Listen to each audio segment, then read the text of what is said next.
I'm Elizabeth at A Literary Princess, and today I'm doing a currently reading video. So I'm currently reading 3 books. Let's jump into them. The first one is kind of my fun book of the week, I guess. This is The Stolen Heir by Holly Black. So this is the first book in a new duology set in her Elfhame world. This takes place several years after the end of the Folk of the Air trilogy, which ends with the Queen of Nothing. I am a little over halfway through this one. I'm really enjoying it. However, I went into this thinking, I was like, I remember what happens in the Folk of the Air trilogy. I don't need to reread before. I remember them well. Incorrect, Elizabeth. You do not, in fact, remember them well. I remember the Cruel Prince and the Wicked King very well. I realize I have pretty much no recollection of the Queen of Nothing. And didn't realize that until I was in here and I was like, who's that? What's that? What are you referring to? Who are you? So, that was fun. Hi, Butters. You're not supposed to be there. I'm just going to ignore him. I don't know if you can see him.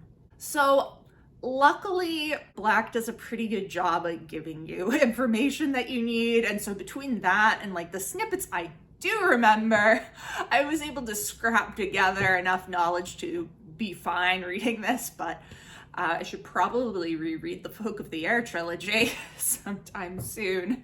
Anyway, this follows Surin, or Ren, as she is called, who is was the queen of the Court of Teeth, but she was heavily abused by her parents. And it's just sad. She was put as a changeling into a human family for a while and then taken back to try to be used in a pawn in the war that happens in the Folk of the Air trilogy.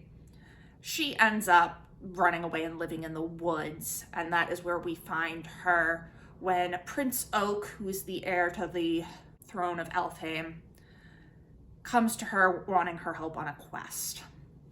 So I'm really enjoying this. Maybe not quite as much as the first book in the Folk of the Air trilogy, The Cruel Prince, but it is really good. I love being back in Holly Black's fairy worlds. It's so much fun.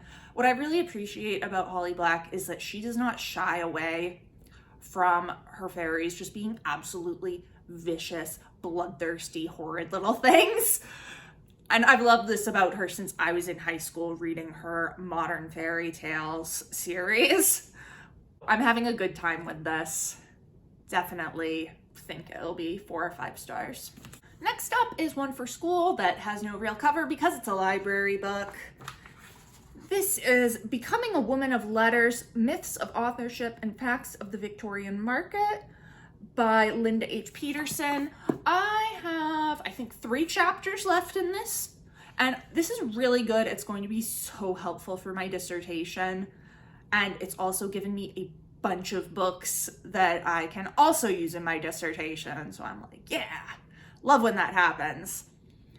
This is looking at several different authors from the Victorian period and how they kind of shaped the image of the woman of letters or the professional woman author.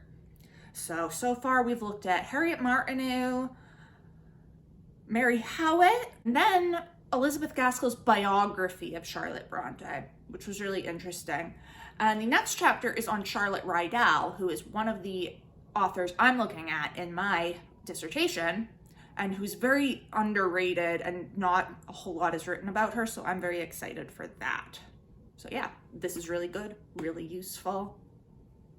And then last up is my George Eliot project read, The Mill on the Floss. I feel like I've been reading this forever because it was supposed to be the April read, and it is no longer April. It is very much not April anymore.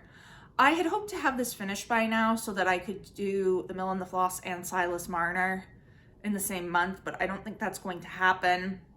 I was having this problem, I guess it was in March, and I think it was Denise who commented about it when I was just having a really hard time reading these books that I wanted to read, but that I'd read relatively recently. And Denise said, well, it's because you already know what's gonna happen. And I completely agree with her. I think that's the problem I'm having here right now. I just reread The Mill and the Floss last year, so it's very fresh in my mind. So it's just like rehashing things I already know. And I guess that isn't as compelling, even though I really like The Mill on the Floss. It's probably my favorite Eliot book so far anyway.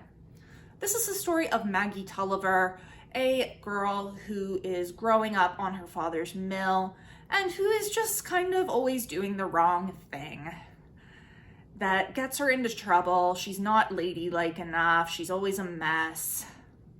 And her brother Tom is like the worst person in the world. Second worst person in the world. The first worst person is Angel Clare. Tom Tulliver is the second worst person. Anyway, I am slightly under halfway through with this. And again, I'm really enjoying it. It's just, I don't feel super compelled to pick it up. So I'm gonna try to like read 50 pages a day for a while. And I think that should get me going a bit, hopefully. Maybe I should have waited to do the George Eliot project until another year or two, but I've already started it now, so I'm gonna keep going with it. So those are the 3 books that I am currently reading. Let me know down in the comments below. Have you read any of them? What did you think? What are you currently reading? It has been great chatting with you. I will see you soon. Bye.